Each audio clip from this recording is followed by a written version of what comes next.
بھارت میں ڈاکٹرز کی غفلت کے باعث حاملہ خاتون نے اسپتال کی حدود میں ٹھیلے پر ہی بچے کو جنم دے دیا۔ بھارتی میڈیا کے مطابق یہ واقعہ بھارتی ریاست ہریانہ کے ایک سرکاری اسپتال میں پیش آیا، جہاں ایک حاملہ خاتون کو ایمرجنسی میں لایا گیا تھا۔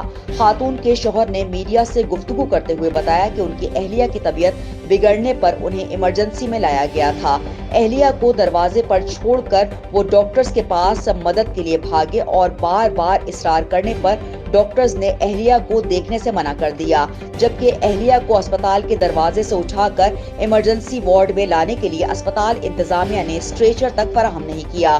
میڈیا رپورٹس کے مطابق موسم سرما کی سرد ترین رات میں خاتون نے اسپتال کی حدود میں سبزی کے ٹھیلے پر ہی بچے کو جنم دے دیا۔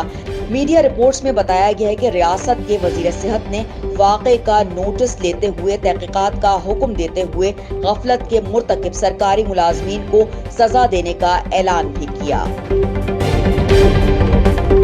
اسٹار نیوز جیو پاکستان کے لیے